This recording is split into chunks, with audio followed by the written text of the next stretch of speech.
বিপণন ব্যবস্থা এবং মনিটরিং ব্যবস্থা, পরিকল্পনা, কোথায় কতটুকু মাল আছে বাংলাদেশে বাজারে, এটা আপনাকে খেয়াল করতে হবে।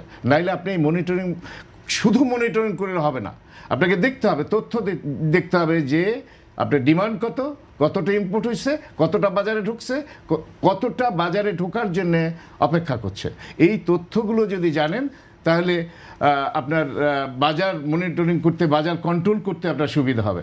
আর একটা কথা বলি, ওই যেটা ভোক্তা অধিকার বললেন আর কি, কাজটা হচ্ছে সবার, একলার না, দেশটা আমাদের সবার। আমরা ভোক্তা অধিকারকে দোকান মালিক সমিতি জন্মলগ্ন থেকে সহযোগিতা করছে। আমি ওই শফিকুজ্জামান সাহেবকে বলছি যে আপনার সাথে তো আমরা কাজ করেছি দীর্ঘদিন, আপনার কি অস্বীকার করেন? উনি করেননি অস্বীকার, যে না আপনারা করছেন আমাদের সাথে কাজ। পদ্মা সেতু, মেট্রো রেল এবং এলিভেটেড এক্সপ্রেসওয়ে নির্মাণের গর্বিত অংশীদার বসুন্ধরা সিমেন্ট। তো একটা বিচ্ছিন্ন ঘটনা ঘটছে, এটাকে আপনি মানদণ্ড নেবেন না, মানদণ্ড নেওয়া উচিত হবে না। আমরা সহযোগিতা করব এবং অতীতেও করেছি, সামনের দিনেও করব। আমি আমেরিকার একটা বিপণন ব্যবস্থা আছে, সেটা হচ্ছে ফার্মার্স মার্কেট।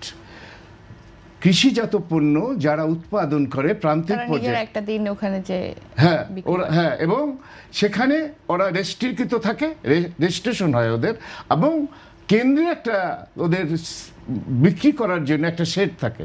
ওরা ওই মালগুলো শহরে এনে ওরা বিক্রি করে নিজেরা, বিপণন ব্যবস্থা, যার মধ্যে মধ্যস্বত্বভোগীরা থাকে না, যার জন্যে প্রান্তিক পর্যায়ের কৃষকরা যেমন ন্যায্য মূল্য পায়, ভোক্তারা তেমন ন্যায্য মূল্যে, কম মূল্যে ফ্রেশ জিনিসটা তারা পেতে পারে। তো এই ব্যবস্থাটার জন্যে বাংলাদেশ দোকান মালিক সমিতির পক্ষ থেকে বিগত সরকার এবং তার আগের সরকারকে আমাদের গবেষণালব্ধ তথ্যটা তাদেরকে জানানো হয়েছিল।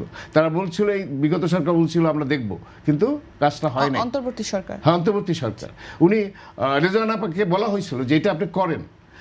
আমি যদি সত্য বলি তাহলে এটা উচ্চ পর্যায়ে যে এটা বন্ধ হয়ে গেছে, না করে নাই। তো আমরা আসলে এই তথ্য করে নাই, আমরা এই বিপণন ব্যবস্থায় একটা পরিবর্তন আনতে চাই, বিশেষ করে পেরিশেবল গুডস, যেগুলো পচনশীল কৃষিজাত পণ্য, এই পণ্যগুলো যাতে অল্প দামে ফ্রেশ, ভালোভাবে প্রান্তিক চাষিরাও যেমন ন্যায্য মূল্য পায়। আমি আগে একটা কথা বলেছি যে বাড়িনগরের 13 টাকার লাউ এত কারণ বাজারে 70 টাকা বা 60 টাকা কেন?